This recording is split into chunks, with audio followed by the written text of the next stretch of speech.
Gravando. Tá. Então, nós vamos começar com a nossa apresentação hoje, Sistema de Gestão da Qualidade na Construção Civil para Empresas Construtoras, né, em inglês, Construction Quality Management for Contractors. Então, o nosso ritual, que eu sempre faço com o professor Bernardo Tutiquian aqui, é interagir com o pessoal do Instagram antes do início da apresentação. Então, já estamos aqui quase com 40 pessoas assistindo. Pessoal do Instagram, quem está ouvindo a gente aqui, vocês podiam falar a cidade, o estado de onde vocês estão falando, que a gente sempre gosta de começar com essa interação, para a gente ver quem realmente está interessado com a engenharia e com a construção civil no Brasil, né?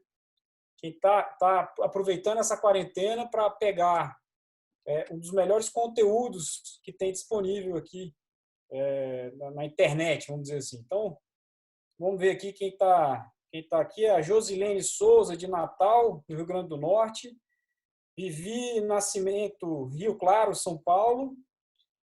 O Roberto Barros, de Recife, Pernambuco. O Rafael, de São Paulo. Quem mais? O Kennedy Lima, de Rio Branco, no Acre. Acho que é o primeiro acreano, talvez, aqui. A Anunciação Oficial de Esplanada, na Bahia. O engenheiro Alamir, o tema da live está na tela. Sistema de Gestão da Qualidade na Construção Civil para Empresas Construtoras. O Pedro Vitor, de Hidrolândia, Ceará. A Cristina Amanda, de Franca, de São Paulo. O engenheiro JV Barbosa, de Oeiras, Piauí. Santana, de Feira de Santana, na Bahia. João Ítalo, de Juazeiro, no Ceará. O pessoal está entrando aqui ainda. Bom. Pedro 11, de Porto Alegre, aqui no Zoom. Legal. Tá começando. O Moura, de Macapá, no Amapá. O Neubert de Oliveira, de Ipatinga, Minas Gerais. Rodrigo Barreira, de Ribeirão Preto, São Paulo. Danilo Dantas, de Muzambinho, Minas Gerais. E aí vai. Eu acho que a gente já está com um público legal. A gente já pode começar aqui. Eu já vou aproveitar e agradecer mais uma vez ao professor Bernardo. Eu acho que esse movimento que a gente começou aí realmente valeu muito a pena nessa quarentena de coronavírus, né? Está sendo muito produtivo, eu acho, para muita gente, não só para a gente também. É isso aí. Bom, vamos lá, muito bom. Isso aí, Abdala. Obrigado, professor. Eu vou começar minha apresentação e qualquer coisa você pode me interromper, contribuir, falar daquele nosso mesmo jeito, né? A gente Tranquilo. sempre tem feito de uma maneira bem dinâmica. Bom, então, eu estou com um probleminha aqui no Facebook, eu não sei se eu vou conseguir transmitir hoje pelo Facebook, mas enfim, eu vou tentando aqui. Não tem problema. O pessoal que estava vendo no Facebook, a gente pode falar que o link vai ser disponibilizado, aí toda essa palestra, essa apresentação, o pessoal vai poder ver depois com detalhe. Perfeito. Agora, é claro, quem assiste primeiro sai na frente, porque tem a informação ali mais rápido. Bom, então, o material que eu vou trazer para vocês hoje é um material de Sistema de Gestão da Qualidade na Construção Civil. Foi um material compilado pelo Corpo dos Engenheiros nos Estados Unidos, do Exército dos Estados Unidos, pelo Comando dos Engenheiros Navais dos Estados Unidos, a Associação Geral das Construtoras Americanas e os construtores associados de lá que se juntaram e criaram esse material que eu vou trazer para vocês. Esse livro, na verdade, ele tem mais de 500 páginas. Eu trouxe basicamente um resumo, a nata do conhecimento desse material que eu tive a oportunidade de estudar, de fazer a prova, de tirar uma certificação nos Estados Unidos desse tema.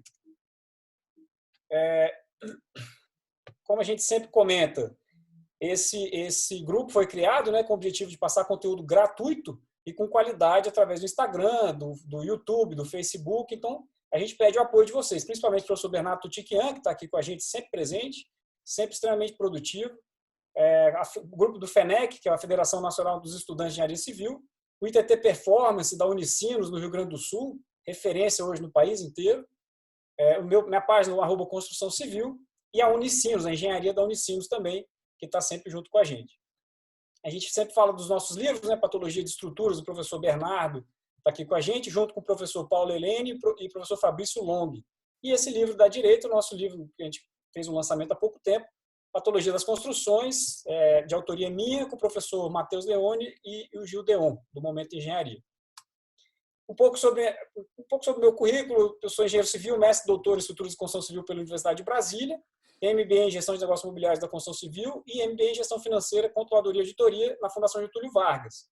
A apresentação de hoje é onde eu tirei essa minha titulação de gestor de qualidade na construção civil, na US Army Corps of Engineers, que é aquele grupo que eu mostrei para vocês no começo da apresentação. A estrutura de hoje eu organizei dessa maneira: introdução, né, um histórico, um breve histórico, bem rápido sobre gestão da qualidade nos Estados Unidos. O módulo 1 é a conceituação de gestão da qualidade da construção civil nos Estados Unidos. O módulo 2, um controle de qualidade nas construtoras, um pouco sobre esse tema.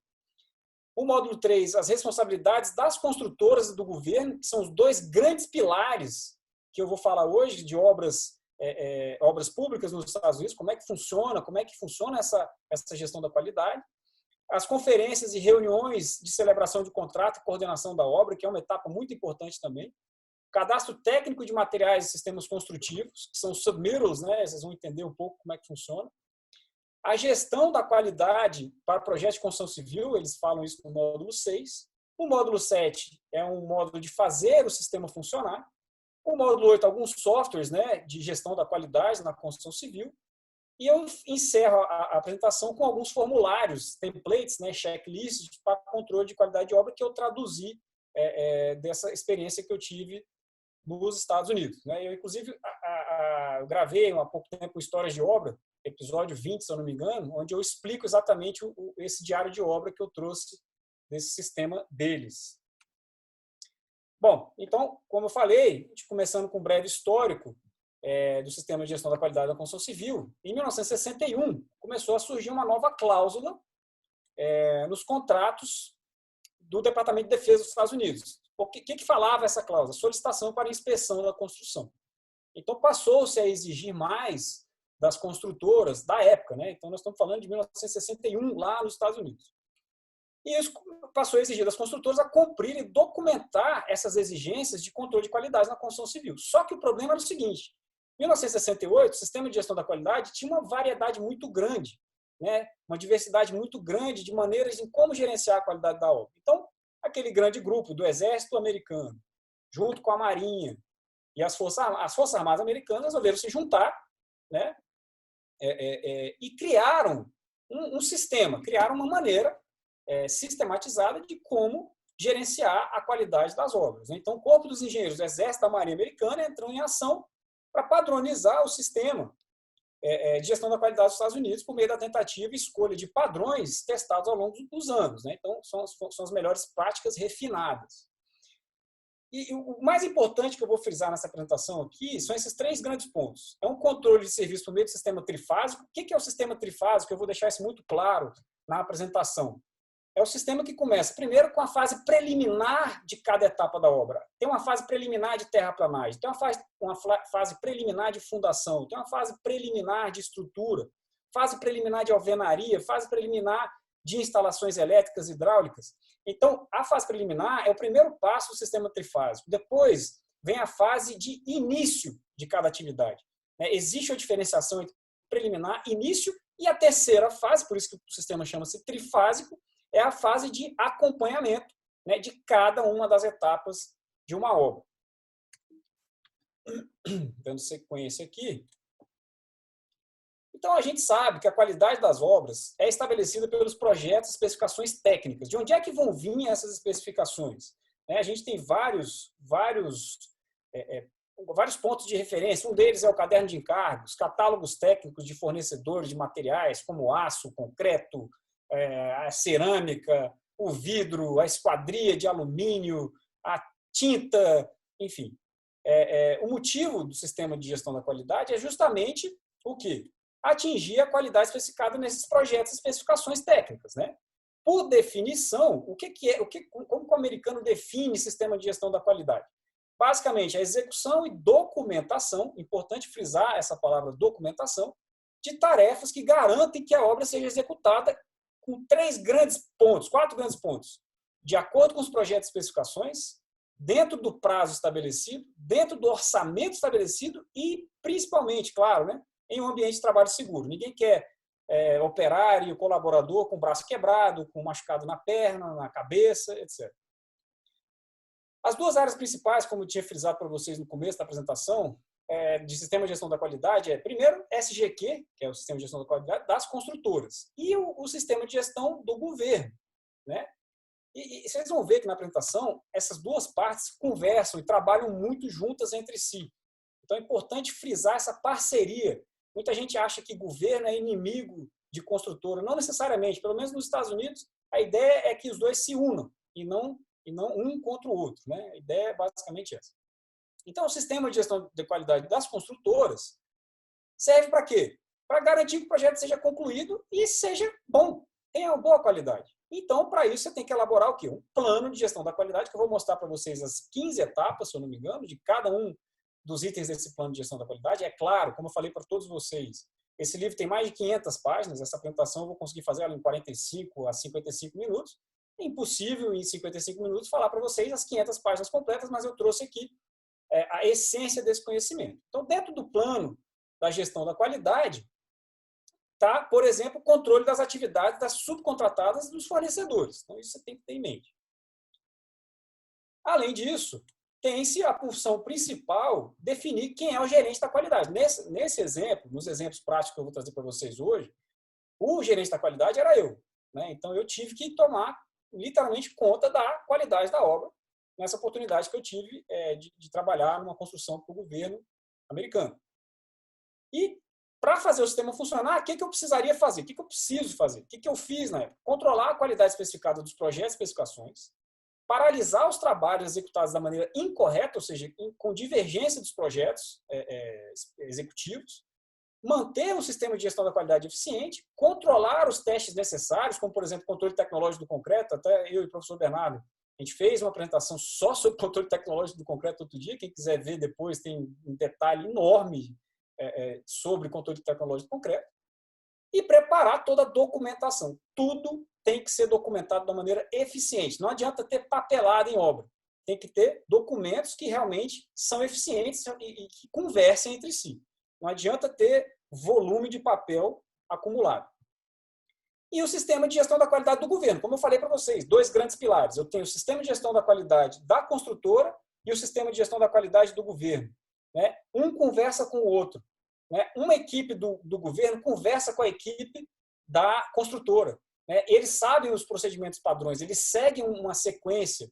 Né? Por isso que foi padronizada a forma de gerenciar o controle de qualidade das obras. Então, o governo basicamente assegura a qualidade da obra, auxiliando e inspecionando o trabalho da construtora, né? Exigindo que a construtora mantenha o padrão de qualidade especificado no plano de qualidade que ela mesma confeccionou, com a experiência do gestor da qualidade. Quais são os benefícios? Né? É sempre importante a gente falar por que a gente tem que ter cuidado com a qualidade na obra. Primeiro, que existe um aumento do lucro e da produtividade. Por quê? Quando eu tenho uma boa gestão da qualidade, eu diminuo o retrabalho, né? Eu evito quebrar o que está feito. Retrabalho basicamente é isso, quando você tem que quebrar por um erro de projeto aquilo que já tinha sido feito. Você tem a redução de custo, por quê? Você remove mão de obra e material deficiente, porque a qualidade verifica isso também. Você melhora a comunicação da obra. Esses documentos que você precisa assinar e pegar a assinatura dos responsáveis, você força a comunicação. Então, por isso que melhora a comunicação da obra. Você tem que juntar mais as equipes, você tem que ter esse esforço a mais. E melhoria nas habilidades de planejamento e organização e, por fim, produzir orgulho na entrega do produto final. Não existe nada melhor na construção civil, na minha opinião, do que você terminar um trabalho, terminar uma obra completa e ter orgulho daquilo que você entregou. Não está entregando uma coxa de retalhos, não está entregando uma série de problemas aí. Vantagens para o governo, receber o produto que ele pagou, né? Um ambiente seguro, sem acidente de trabalho, dentro do orçamento, dentro dos custos previstos, menos deficiências e ações corretivas na obra, e por aí vai. Principais dificuldades, que é importante a gente lembrar das dificuldades também. Nem tudo é simples igual parece que a gente fala, né? As principais dificuldades. Cada projeto na construção civil é único por natureza, até porque a gente precisa respeitar a criatividade dos arquitetos, né? O arquiteto bola lá um balanço, uma estrutura em balanço com 10 metros e tudo, você não vai simplesmente falar, não vou fazer porque é caro, porque é feio. Não, o engenheiro tem que dar conta de executar. Então, por esse motivo, por cada obra ser única, existe uma dificuldade na padronização dos processos. Dependência de condições climáticas. Os Estados Unidos sofrem muito com isso. Furacão, terremoto, tornado, twister, aquela coisa toda lá, que no Brasil a gente não sabe nem o que é. Né? E a gente ainda tem essa sorte muito grande de não ter fenômenos climáticos. diferentes tipos de normas, né? A gente, às vezes, tem normas conflitantes, não vou entrar muito nesse detalhe, mas a ABNT, às vezes, conflita um pouco com normas regionais ou com normas do Corpo de Bombeiros ou com normas da companhia de energética ou da companhia de água e esgoto, etc. Então, isso aí, quem é realmente de campo consegue apontar e identificar. Dificuldade de habilidades repetitivas, né? Dificuldade de ter linha de produção daqueles projetos que são exclusivos, né? Quando você não tem um projeto padrão, é claro que fica difícil de colocar em linha de produção. Alguns fatores que vão influenciar a indústria da construção no futuro, tudo a ver com tecnologia, né? Aumento de softwares, de aplicativos e por aí vai. Eu gosto dessa definição que o americano faz entre diferença de inspeção e controle. Basicamente é o seguinte, a inspeção ela é feita depois que o trabalho acabou de acabar. Parece engraçado falar dessa maneira. O trabalho terminou, acontece a inspeção para ver se está tudo ok. O controle, ele é contínuo, ele é o tempo todo, ele é o dia inteiro, ele é diário, né? Então, ele exige acompanhamento dos trabalhos executados para que eles sejam, de fato, executados de acordo com o contrato e com o projeto. Então, diferença de inspeção e controle é basicamente isso. Inspeção é depois que acabou de terminar o serviço, você vai lá e faz a inspeção. O controle é durante todo o decorrer daquele serviço. Eu vou mostrar um exemplo para vocês aqui, que vai ficar bem claro isso tudo. Em Abdala, Vai lá, professor. eu não sei se tu conhece aqui no Brasil o sistema de qualidade, vamos assim dizer, um pouco mais governamental, que é o PBQPH, né? Programa Brasileiro de Qualidade do Habitat. Que inclusive é obrigatório para obras financiadas pelos bancos de fomento, etc., né? E às vezes fica um pouco meio, que nem tu comentou em alguma parte da tua fala, às vezes fica uma papelada na obra e pouco resultado prático, né? Fica ali quase que tem que cumprir a exigência e vamos embora, né? Como que tu enxerga assim essa evolução do mercado brasileiro nesse? Tu mostrou ali muito claramente as vantagens de se implantar um sistema de qualidade, mas na prática a gente vê pouquíssimas obras e empresas adotando bons sistemas de qualidade na prática, não apenas na teoria, mas na prática, né? Como que tu enxerga essa evolução da visão do mercado nacional?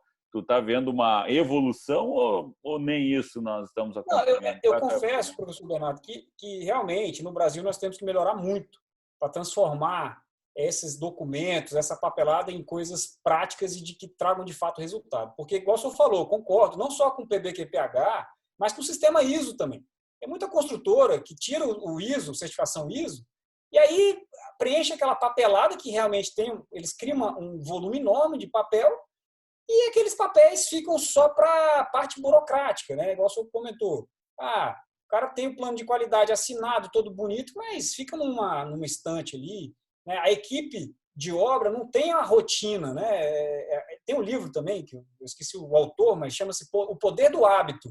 O poder do hábito só tem poder se o hábito é hábito, né? Se a equipe de obra tem aquele hábito de pegar, juntar com o mestre de obra, igual eu vou falar ali na frente, juntar com o empreiteiro, juntar com o encarregado, sentar todo mundo, olha, nós temos que fazer isso, isso. Eu vou dar exemplos práticos nessa apresentação, eu acho que tudo isso que eu vou falar vai ficar bem mais claro quando eu falar, olha, quando eu fiz isso, o resultado foi esse.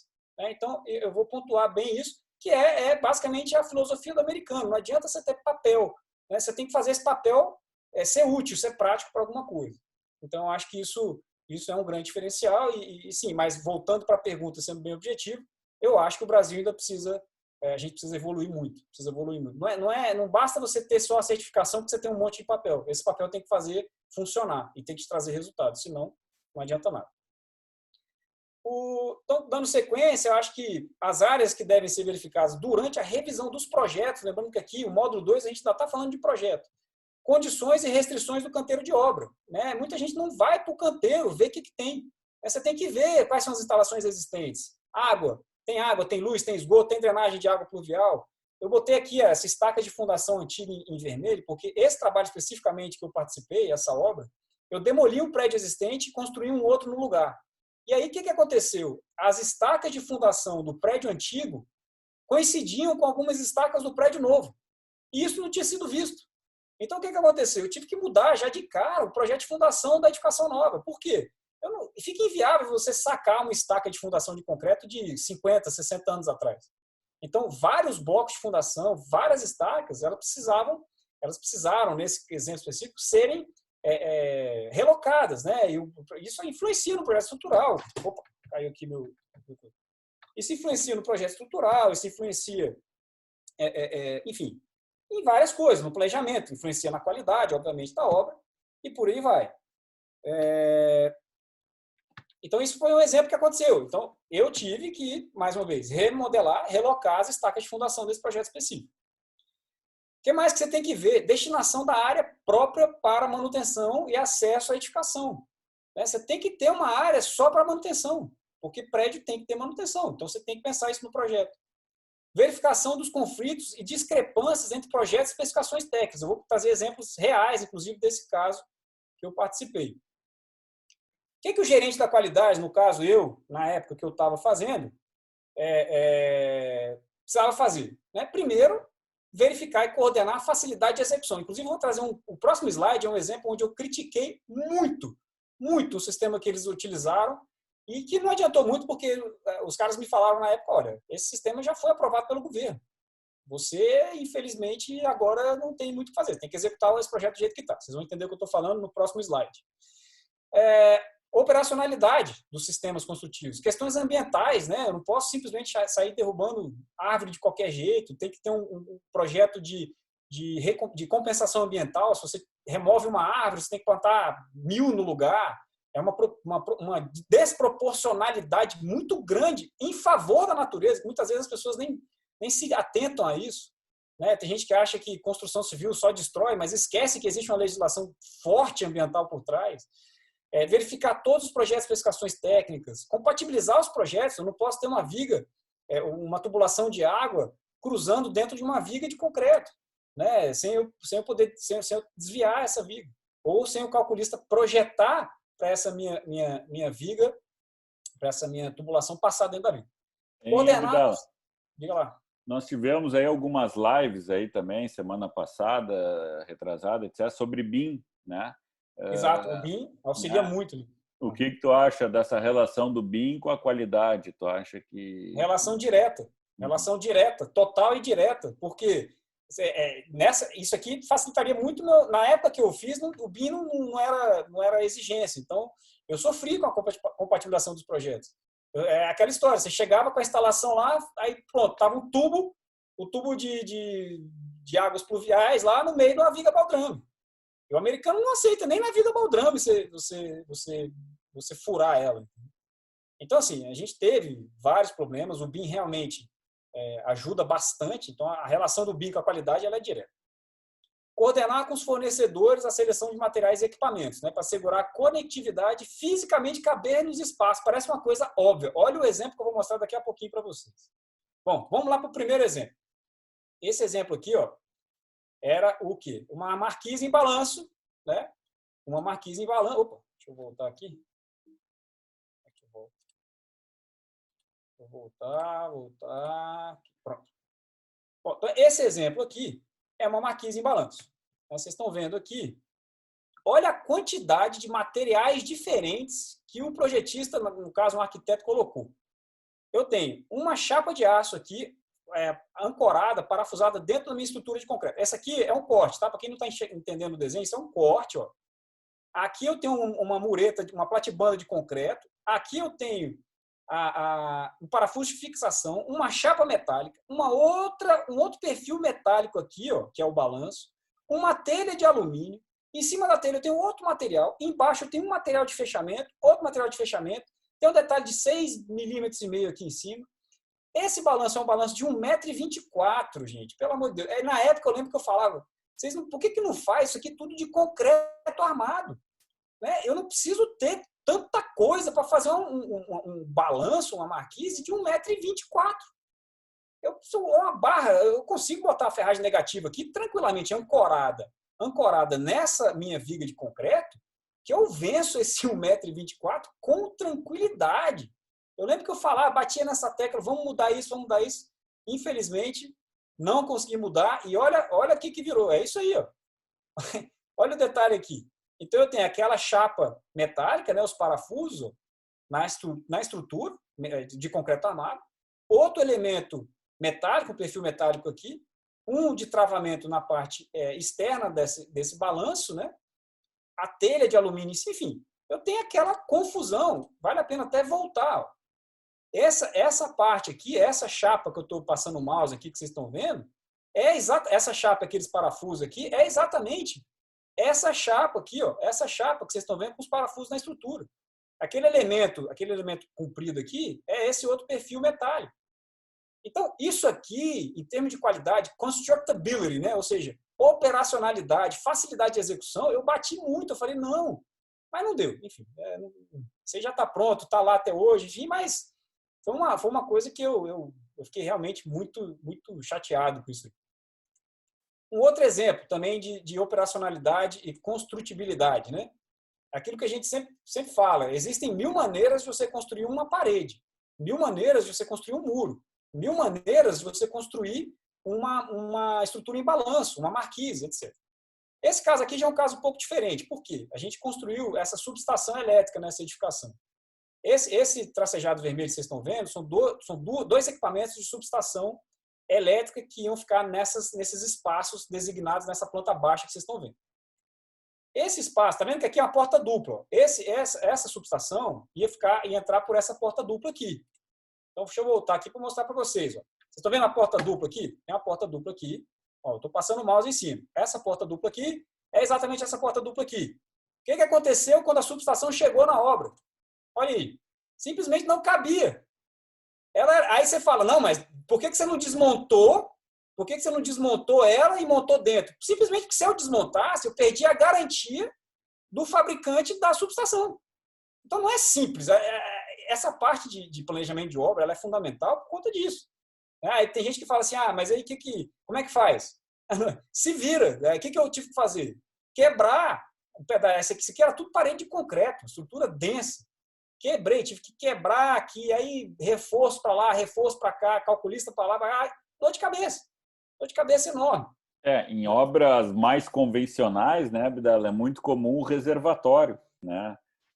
Um reservatório de fibra e tal, que volta e meia o reservatório não entra, né? Dependendo da forma de construção e do projeto e tal. E isso, na verdade, esse problema volta e meia acontece, né? Na verdade, isso tudo, a própria apresentação, eu vou mostrar para vocês que existe procedimento técnico documentado que está integrado com a gestão da qualidade da obra, que esse tipo de problema pode ser prevenido, desde que a fase preparatória seja seguida pelo gerente e gestor da qualidade. É na fase preparatória que você vai ver se o equipamento cabe dentro da sala. Parece uma coisa óbvia, mas, na verdade, a gente começa a ver que até o óbvio precisa ser dito, precisa ser analisado, precisa ser interpretado. Aqui um outro exemplo, né, que está no manual lá do pessoal das Forças Armadas. Ele dá esse exemplo aqui, por exemplo. Aqui, a gente tem isso aqui é uma vista superior, né? Tem uma edificação aqui que eles chamam de Building 5101. O exercício 1, ele fala, tem que remover esse poste aqui. Está aqui no desenho. Pole to be removed. Ou seja, remove esse poste. O que está de errado? O que tem de errado com isso aqui? Né? Apresente os erros, omissões ou inconsistências do exemplo abaixo. Se você pega um projeto que está só falando isso aqui, remova este poste, o que está de errado? Aí o próximo slide explica. Um exemplo, né? Um pequeno exemplo. Quando falar para remover um poste, tem que descrever o tipo e o tamanho do poste. Então, por exemplo, um poste desse aqui é um poste metálico com 6 pétalas, e aí você tem que saber, bom, eu vou cortar um poste em pedaços para caber dentro do caminhão. Qual é o tipo de caminhão que eu tenho na minha obra que vai remover esse poste? Às vezes eu pedi um caminhãozinho pequeno que não cabe. Então, tudo tem que ser explicado. Um projeto não pode ter dúvida. A dúvida é proibitiva na construção civil. Então, o americano fala muito isso. Um outro exemplo simples, ó. Nesse mesmo caso, ó, o primeiro exercício foi do poste. Aí o segundo exercício já vem aqui, ó. Tem que demolir esse bloco de concreto aqui. Só está escrito isso, mais nada. Então, mais uma vez, o que faltou? Descrever o tamanho e a espessura do bloco de concreto que será demolido. Informar se o bloco de concreto é de concreto armado. Se for, eu preciso usar um martelete, por exemplo, de 30 quilos. Ainda mais se eu tiver no meu cronograma um dia só para demolir isso aí. Ah, não, aí mandaram sei lá, mandaram um martelete de 10 quilos. Pô, o cara vai sofrer para quebrar isso aí. Então, mais um exemplo prático, real, que tudo tem que ser explicado. Por mais simples que possa parecer, às vezes, depois na execução, o problema fica maior. No módulo 3, eles trazem as responsabilidades das construtoras do governo. Isso é uma etapa importante. Né? Definição do plano da qualidade. Base em que o trabalho de controle de qualidade é feito. Você tem que ter o plano, já eu vou mostrar para vocês as etapas do plano de qualidade. Quem são os principais envolvidos, os componentes do plano de qualidade do governo? Né? A equipe do governo, o staff, envolvido na certificação da qualidade da construção, a função de cada membro da equipe do governo, exigências de treinamento do governo, definição das etapas de trabalho, que eles chamam de Definable Features of Work, esses DEFAL, e teste laboratório e supervisão. Eles dão uma importância enorme para teste laboratório. Enorme, enorme. Muito mais que aqui no Brasil. Pra você ter ideia, os submirrors, por exemplo, eles vão exigir testes da tinta que você usa. Até da tinta. Né? Todos os materiais, por obrigação, o governo exige certificações, ensaios de laboratório e tudo mais. Diga lá, professor. Isso tu está falando em obras licitadas pelo governo, contratadas pelo governo, ou financiadas, né? Contratadas pelo governo. Teoricamente, aqui no Brasil também deveria funcionar assim, ou funciona assim, né? Nas obras financiadas, elas têm que ter lá o BQPH, tem que ter sistema de qualidade, todos os materiais têm que ter normas e tem que ter comprovação. Na teoria, funcionamos bem, né? Aí, por isso que eu te fiz a pergunta da prática, né? Como que acontece na prática? Claro que estamos falando de obras financiadas ou obras licitadas, né? Obras privadas, bom, aí cada um faz o que quiser e o cliente que determine, né? Então, só para embasar um pouquinho melhor aquela minha pergunta lá, mas muito bom isso aí. Aqui, professor, eu trago já o próprio plano de qualidade. Esse aqui é o escopo. Como eu falei, eu não tenho como pegar 500 páginas de um livro e falar em... Claro. Eu trouxe o principal e trouxe os exemplos reais da prática e tudo que a gente vai discutir em si. Então, o plano de qualidade das consultoras, de acordo com esse material que eu tirei minha certificação lá nos Estados Unidos, é essa. Você tem um índice, né, que basicamente fala de todas essas outras atividades, a estrutura organizacional do sistema de gestão de qualidade da construtora, incluindo a hierarquia. Para quem nunca viu uma estrutura analítica de projeto, uma EAP, por exemplo, uma EAP já é o suficiente para você mostrar essa estrutura organizacional do governo. Então, por exemplo, você tem o gerente de qualidade, embaixo do gerente de qualidade você tem a equipe A, B, C e D. A equipe A tem fulano, ciclano, beltrano, a equipe B tem fulano, ciclano, beltrano, e a equipe C, fulano, é isso. Essa é a estrutura organizacional. Depois você tem essa estrutura organizacional, usando uma EAP, por exemplo, para ilustrar, você tem os nomes e qualificações dos profissionais, né, de cada um desses que você citou, incluindo o currículo de cada um que faz parte dessa estrutura organizacional. Você tem depois as funções, responsabilidades e autoridades da equipe, quem tem poder para fazer o quê. Depois, o capítulo 5 do plano de qualidade tem que ter as empresas externas, né, que vai fazer parte da obra, ou seja, fornecedores de concreto, de aço, da cerâmica, da tinta, da massa, de tudo. Dos terceirizados, entre outros. Depois, o capítulo 6 do plano tem que ter as cartas de designação e competência de cada membro. O capítulo 7 fala de procedimentos e registros, cadastros técnicos de materiais e sistemas construtivos, como eu falei para vocês. Tem que ter certificação de tudo, tudo. Ensaio, certificação, enfim. Tem que ter informação no capítulo 8 dos laboratórios credenciados para teste de materiais necessários. Eles não aceitam qualquer laboratório, tem que ser credenciado do sistema do governo. Aqui em Brasília, por exemplo, a gente tem o laboratório do Senai e da UNB. E tem mais uns outros dois que são particulares, eu não me lembro não. Plano de procedimento e testes executados. Procedimentos para rastrear as deficiências de retrabalhos. O próprio diário de obra americano, que eu traduzi, já gravei story, já fiz uma série de publicações sobre esse diário de obra. Já teve mais de 8.000 downloads no meu site, enfim, então o pessoal já tá bem por dentro do modelo. Procedimentos para realização e inspeção dos trabalhos, documentação utilizada para controlar a qualidade na obra, lista das atividades, das tarefas definidas de trabalho, aquelas Definable Features of Work, né, que é terraplanagem, fundação, estrutura, alvenaria, são aquelas etapas bem distintas de cada obra. Procedimento para a execução das 3 fases, o sistema trifásico que eu falei para vocês, eu vou falar no próximo slide.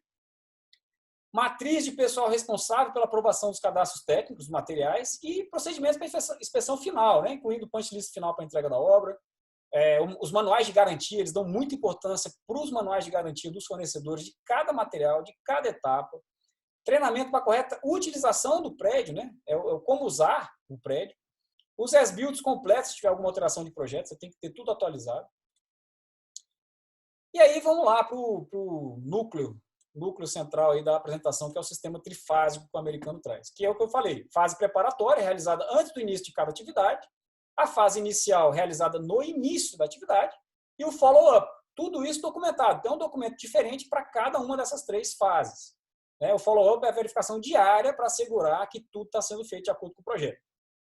Todas essas fases devem considerar os aspectos de segurança do trabalho. Isso aqui é fundamental. Existe lá nos Estados Unidos o que eles chamam de OSHA. A OSHA é a organização responsável para verificar o grau de segurança de cada obra. E lá é o seguinte, o funcionário sem capacete, $1.000 de multa na hora. O funcionário que está sem cinto de segurança, no andaime, numa altura superior a 3, 4 metros, $1.000 na hora, não tem conversa. É muito rigoroso, extremamente atuante e enfim, não é fácil.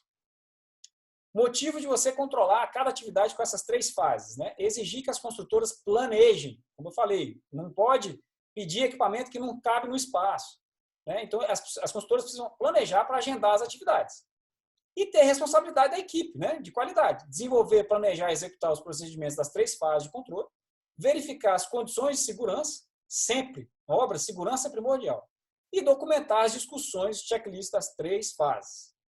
Aqui o exemplo que fica facinho de entender essas 3 fases em ação, na prática. Então, aqui a gente tem a etapa, eu destaquei a etapa de paredes de alvenaria, levantamento da alvenaria, para explicar cada uma dessas 3 fases, que é o núcleo central do controle de qualidade do americano. Aqui eu tenho, primeiro, a limpeza do terreno e montagem de canteiro de obra, depois escavações e aterro, depois fundação e estrutura, depois levantar as paredes de alvenaria, cobertura, rede elétrica, água e esgoto, rede mecânica e os acabamentos.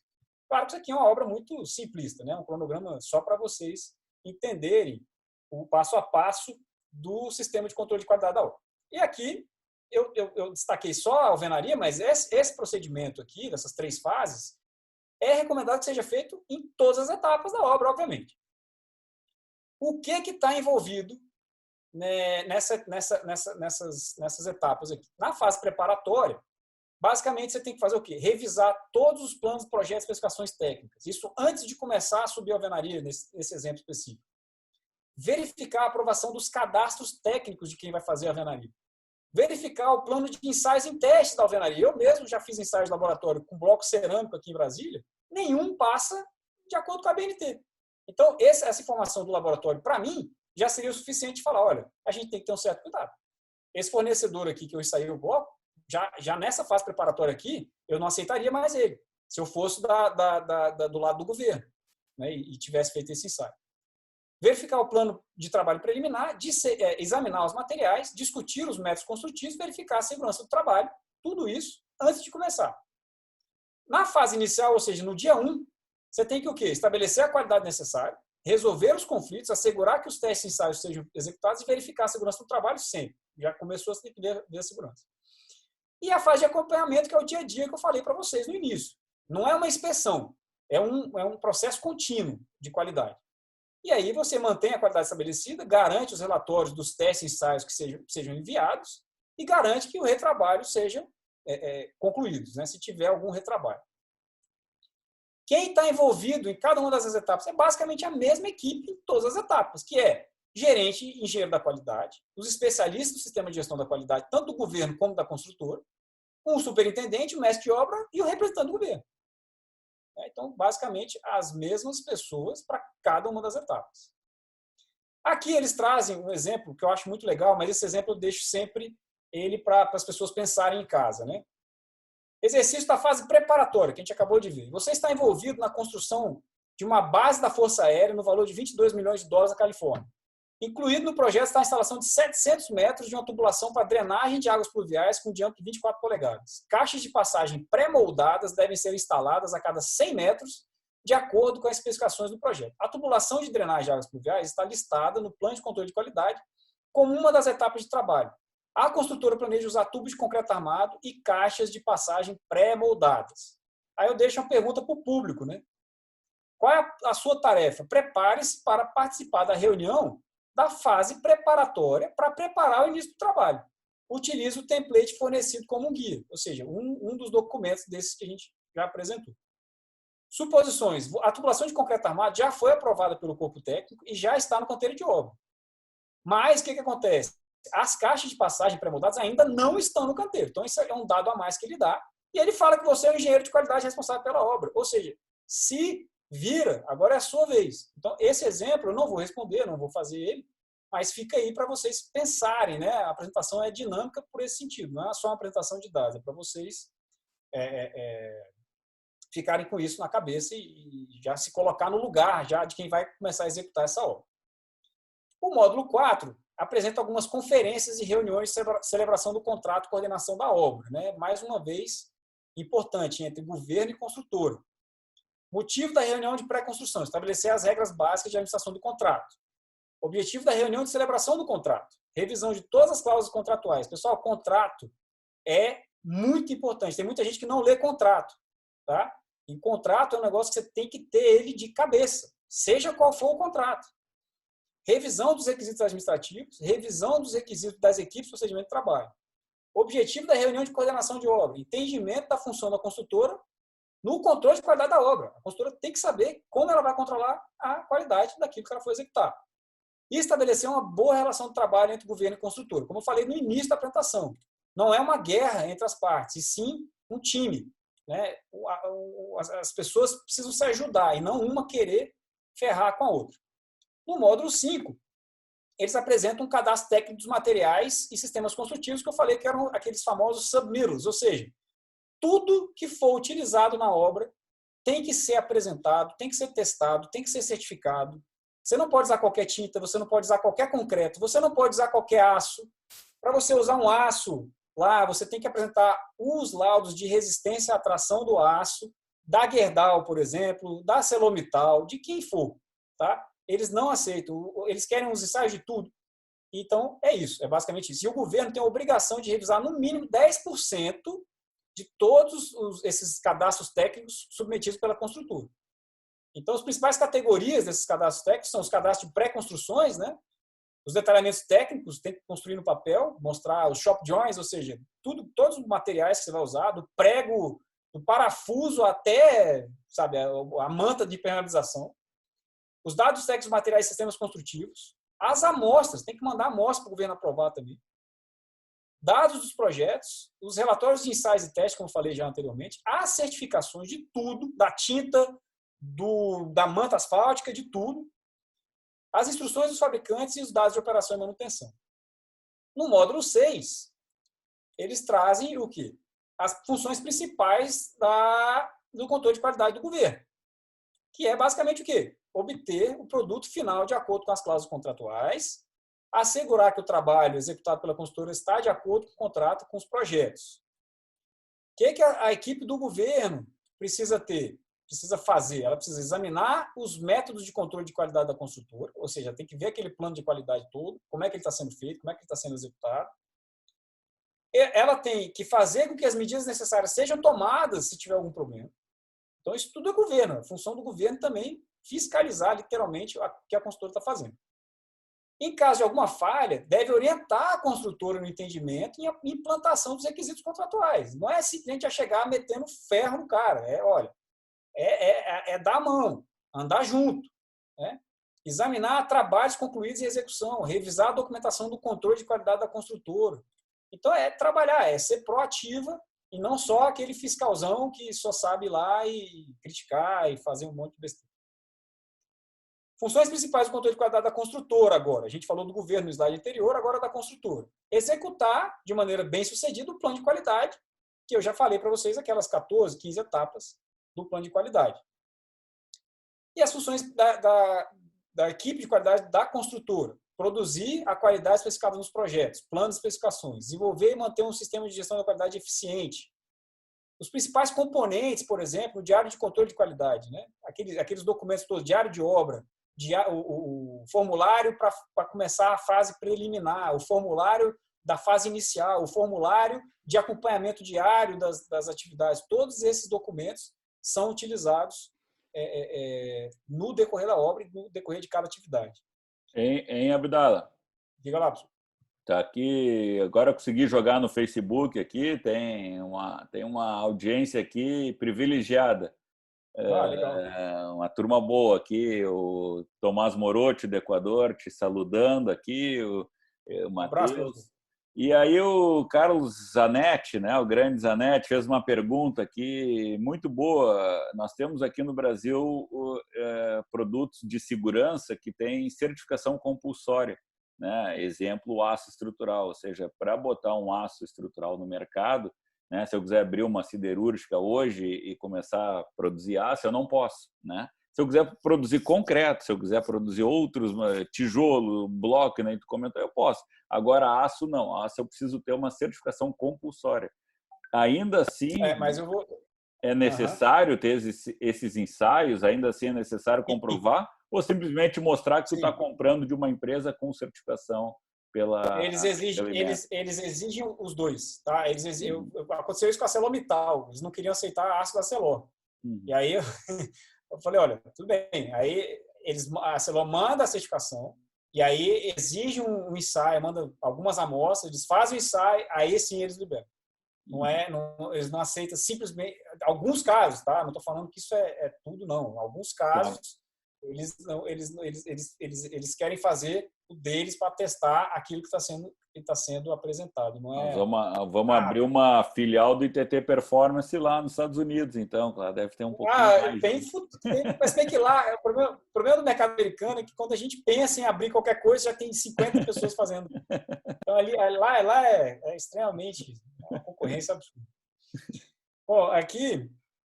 os diários de obra e produção de qualidade são feitos pela construtora, né? Feitos pela construtora são exigências diárias. Então, o governo vai cobrar o diário de obra todo dia. O governo vai cobrar os documentos de preliminar, né? De reuniões preliminares antes de começar cada etapa da obra. E aí, o engenheiro de qualidade da obra tem que estar pronto para conversar, debater, mostrar, enfim, e mostrar literalmente esse trabalho, mostrar serviço.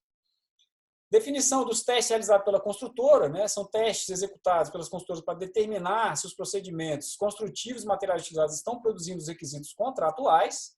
Lá, contrato é lei, né? Eles não se apegam tanto à legislação, eles se apegam ao contrato. O que está escrito tem que ser feito. Se não for feito, é prejuízo. Definição dos testes e ensaios realizados pelo governo. O governo também pode fazer. Se ele quiser, por exemplo, pegar um material que a construtora está usando, ele pode pegar o material, utilizar os laboratórios, a estrutura da construtora, laboratórios de propriedade do governo e laboratórios independentes certificados. Se eles quiserem testar ou aço, ou concreto, ou a tinta, ou a cerâmica, o forro de gesso, ou o drywall, ou a lã de rocha que está servindo de material de enchimento, ele pode fazer simplesmente o que ele quiser, a hora que ele quiser, e testar aquilo em laboratório. Questões que devem ser respondidas antes do início dos testes e os ensaios, né? Todos os testes e ensaios foram verificados? Os requisitos que devem aparecer nos laudos dos laboratórios foram entendidos? As instalações e equipamentos dos testes foram verificados e aprovados? A mão de obra dos laboratórios é qualificada? Isso é uma coisa que eles olham muito. Todos os equipamentos foram calibrados adequadamente. Eles olham a calibração dos equipamentos. Existe algum procedimento para documentar os procedimentos de correção? Então, tudo é visto. Procedimentos para a conclusão do sistema de gestão da qualidade em ordem cronológica. Primeiro, quando você entrega, né? Garantia. Lá eles consideram 1 ano como período de garantia da obra após a aceitação da obra pelo governo. Aqui a gente é até um pouco mais rigoroso. Aqui nosso prazo padrão são 5 anos. Mas lá eles exigem 1 ano. Mas a cobrança durante a obra é tão grande que 1 ano é até muito. Manuais de operação e manutenção. Você tem que ter a coletânea de todos os documentos e manuais de acordo com as categorias, né? Elétrica, hidráulica, mecânica, tudo separadinho. Né? Tudo que tem dentro do prédio, você tem que ter um manual separado por categoria. Todos os testes de ensaios de sistemas completos, os procedimentos de instrução e treinamento, checklist final, punch-out, para você poder ter aquela obra aceita pelo governo, ter o aceite final do governo, As inspeções finais, né? Todas as deficiências relevantes devem ser corrigidas antes da entrega da obra. Entrega de materiais reservas, eles cobram isso também. Você tem que mandar, por exemplo, piso. Se quebrar algum piso, alguma coisa, você tem que ter material reserva para poder trocar. Você não perder tempo pedindo do fornecedor. E os as-builts completos, né? Os as-builts são aqueles projetos que sofreram alguma alteração e tem que estar tudo exatamente como foi construído. O as-built é como foi construído aquela construção, aquela obra lá. E, por último, fazendo o sistema funcionar, né? Por que é tão importante fazer o sistema funcionar? Para evitar esses problemas, né? Atrasos, entrega de material, correção de deficiências, retrabalho, falta de planejamento e controle, como o caso que eu citei no início da apresentação, que, apesar de ter um sistema da qualidade, acabou ainda tendo aquele problema da máquina que não entrava no espaço designado, da subestação, aquele problema da marquise em balanço com um sistema altamente complexo, que foge o princípio da constructability que eles falam, né? Ou seja, muito material para fazer um balanço de 1,24 m de comprimento, então não precisaria daquela complexidade toda. O que mais? Para evitar testes em ensaios inadequados ou impróprios, ou seja, você rompe um corpo de prova com uma balança que não está calibrada, né? Isso é uma falha grave. Documentação incompleta ou incorreta, ou seja, falta a organização da documentação e fazer essa documentação funcionar. Não entendimento da responsabilidade do sistema de gestão da qualidade. Algumas opções contratuais do governo, se acontecer essas falhas por falta de gestão da qualidade. O governo pode simplesmente rescindir o contrato, no último caso, né? Mas antes de rescindir o contrato, geralmente eles exigem da construtora a remoção de materiais e mão de obra deficiente. Ele pode reter pagamento. Ele pode exigir a remoção de equipes não qualificadas. Ele pode parar a execução de trabalhos executados incorretamente. Ele pode emitir uma carta de avaliação do desempenho insatisfatória e aí depois, como eu falei, aí ele rescinde o contrato e a empresa acaba tendo prejuízo. Para encerrar, os dois estudos de caso que eu trago a problemática e depois a solução. O projeto é uma pequena barragem de controle de cheias com estrutura de concreto armado. Os requisitos de testes e ensaios da construtora são especificados em detalhe no contrato e exigem que o pessoal de controle da qualidade esteja em tempo integral na central de mistura do concreto, na usina de concreto. Está no contrato, que tem que ter gente da construtora na usina de concreto. Onde é que a gente já viu isso acontecer no Brasil? Eu, particularmente, nunca vi. A produção do concreto começou e, depois de uma semana, observou-se que os ensaios de resistência à compressão do concreto foram extremamente baixos. Foi imediatamente descoberto que os dispositivos de medição, ou seja, as balanças da central de concreto, não foram calibrados. Aí vem as perguntas que no próximo slide eu mostro a resposta. Qual deverá ser a primeira ação corretiva tomada pelo governo? Segunda pergunta, qual foi a deficiência, falha aparente no sistema de gestão da qualidade da construtora para esse primeiro caso? Onde o sistema de gestão da qualidade do governo falhou? O governo também falha. Quais as cláusulas do contrato devem agora ser aplicadas pelo governo? Então, apresenta esse estudo de caso e aí vamos para a solução. O que deverá ser a primeira ação corretiva tomada pelo governo? Remoção, né, do concreto de baixa resistência na barragem. É uma barragem, estrutura de extrema responsabilidade. Então, primeira coisa é isso. Deu a resistência baixa, tem que remover. Após a correção em campo, o governo deve exigir o relatório de calibração, né, dos aparelhos da central de concreto e continuar a manter o controle. Se o relatório não for apresentado, pode escolher outra central de concreto para usar naquela barragem. Qual foi a falha aparente no sistema de gestão da qualidade da construtora? O que aconteceu? Ineficiente fase preparatória, né? Aquele documento inicial, antes de começar, na central de mistura do concreto. Toda a calibração de equipamento de medição deve ser verificada na fase preparatória. É por isso que eu apresentei aquelas 3 fases. Especialmente porque ela é necessário ter o pessoal de controle de qualidade em tempo integral na central de mistura do concreto.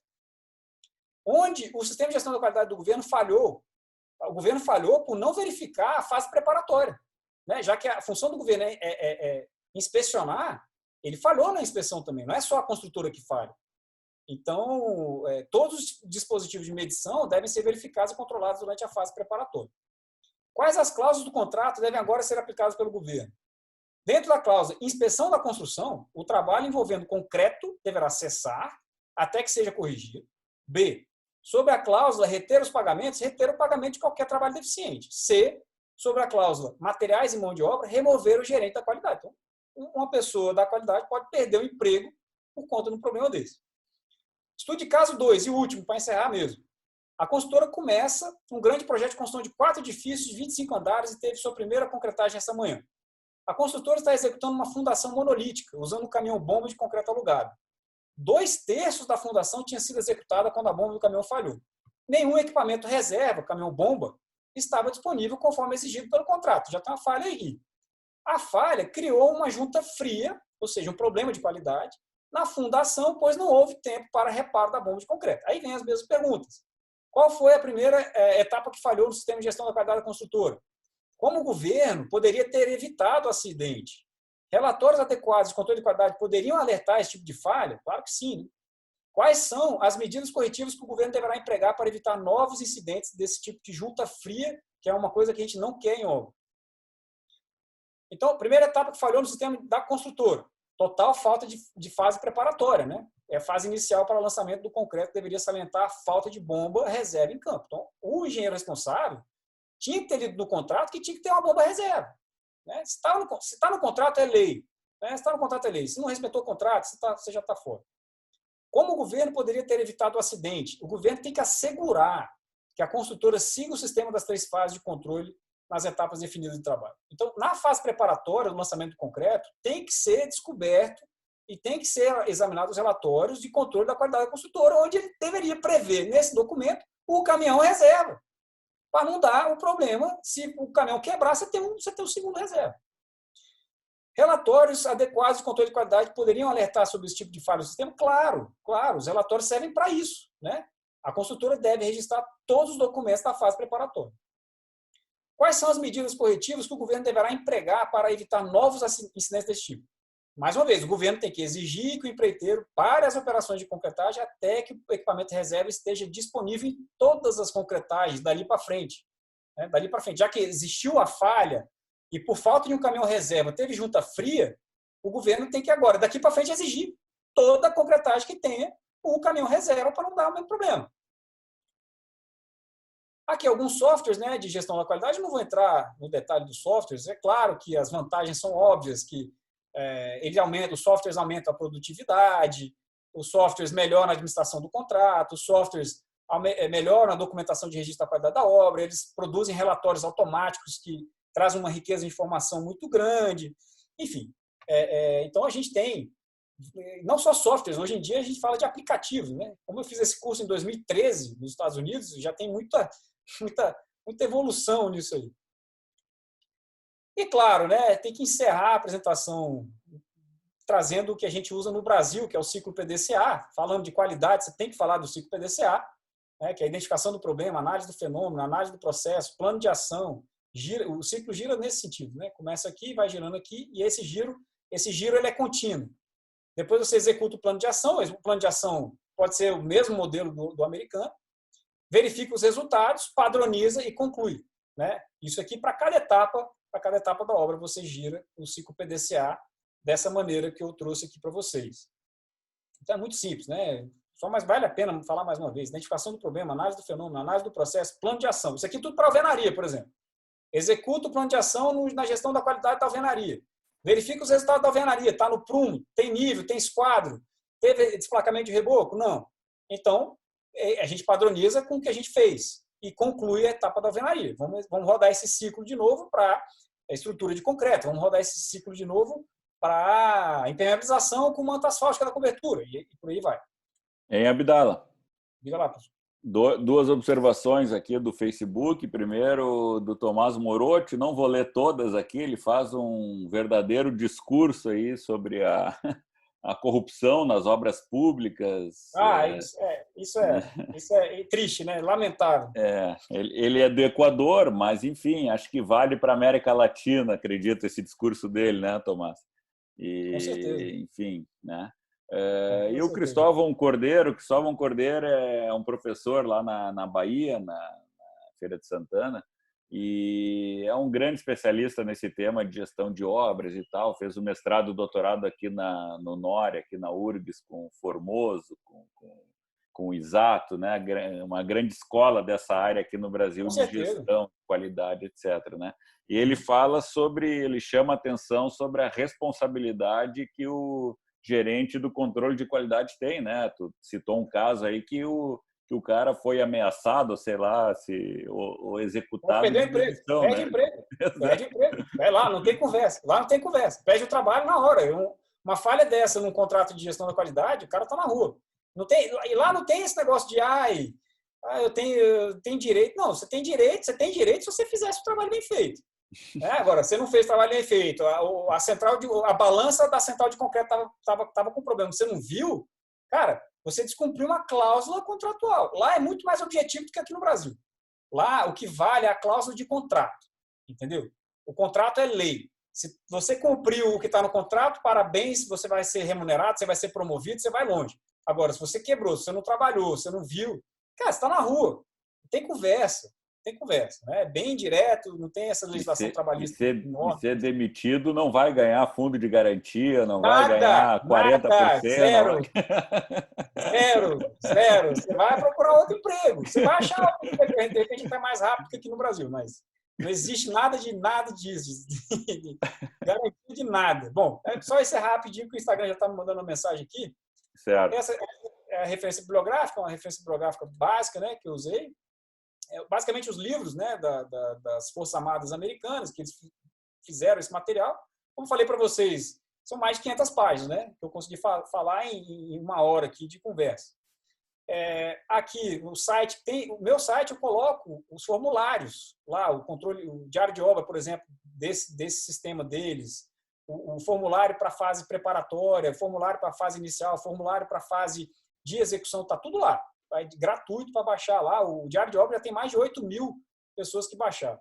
O Instagram o pessoal já sabe. Esse é o certificado, né? Esse é o certificado que eu consegui obter depois que eu fiz a prova e passei lá, depois de ter estudado todos esses módulos. Enfim, foi um período muito legal, muito, muito feliz, que eu aprendi muita coisa. Só que foi em 2013, né? Eu tenho até que me atualizar aí. Aqui, nossas páginas, professor Bernardo, mais uma vez, sempre com a gente aqui. Não tem nem palavras para agradecer. O pessoal do ITT Performance, da Unicinos, Rio Grande do Sul, a Engenharia Civil da Unicinos, a FENEC, Federação Nacional dos Estudantes de Engenharia Civil, a minha própria página lá do Construção Civil, enfim. E encerrando com a minha tecnologiazinha, né? Quem estiver assistindo essa palestra, a apresentação, é só vocês mirarem o celular de vocês, a câmera do celular para esse QR Code, ele vai levar para o site onde tem todos esses formulários, onde eu acabei de apresentar para vocês a teoria e alguns exemplos práticos, reais. E aí, quem tiver mais interesse, coloca o celular nesse QR Code aí, lá você vai navegar à vontade, você vai ver todos esses exemplos, você vai, enfim, se divertir aí. Quem realmente tem interesse, né, professor? Eu acho que a pessoa cresce. Conhecimento não vai cair do céu para ninguém, as oportunidades não caem do céu para ninguém, os empregos não caem do céu para ninguém. Se vocês não entenderem que vocês precisam correr atrás realmente daquilo que é bom, ninguém vem atrás de vocês. Então, o Cristóvão pediu para repetir o site. É só. Ele está sem celular. Eu ia dizer, é só mirar o QR Code, mas ele está sem celular. O cara é da época das cavernas. Ele quer digitar. Como é que é o site aí? Que ele tem que está aqui, www.construçãocivil.info. É isso aqui, tem tudo lá. .construçãocivil.info. Tá. E perfeito. Todos esses formulários, tudo aquilo que a gente falou nessa live, tá tudo lá. Tá. É isso, eu acho que conseguimos, né? Consegui fazer em 1 hora. Perfeito. Mais uns 2 minutinhos aqui, Abdala. Se tu quiser, encerra aí o Insta, e aí a gente está no Face aqui e no Zoom, né? Aí mais uns 2 minutinhos aqui.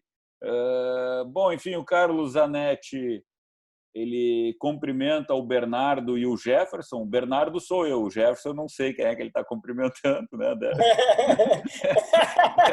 É o Abdala, né? Ele se confundiu, né?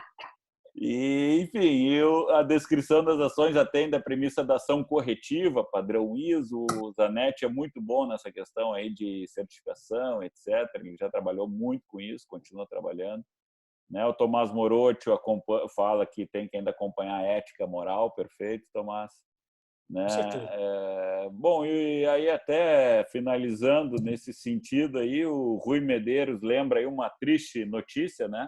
Hoje faleceu Joaquim Blesman, né? Um dos grandes engenheiros, professores aqui do Rio Grande do Sul, do Brasil, né? O fundador do túnel de ventos lá da URGS e um dos pais da norma MEON 20, né? De ações de MEON 23, desculpa, MEON 23 de aerodinâmica das construções, né? E infelizmente faleceu hoje, aí quase 90 anos e tal, enfim, fez aí o papel dele, né? Faz parte, né, da vida. Mas não tem nada a ver com o coronavírus, não. Eu não sei dizer. Ele estava já alguns meses ou até um ano, pouco, meio. Ele tinha quase 90 anos. Ele estava já inconsciente. Ele teve uma série de problemas de saúde já a partir dos 82, 83. Ele começou a piorar, né? Enfim, não sei qual foi agora a gota d'água, né? Mas se tem alguma coisa a ver com corona, não ouvi falar, mas enfim, não posso dizer. Né? O Tomás Morocho está aí até... Bom, enfim, faz parte, né? Bola que segue aí, uma homenagem ao Joaquim, enfim, faz parte. E até o Tomás Morocho está se propondo aí a dar uma charla lá, uma palestra sobre ética e responsabilidade.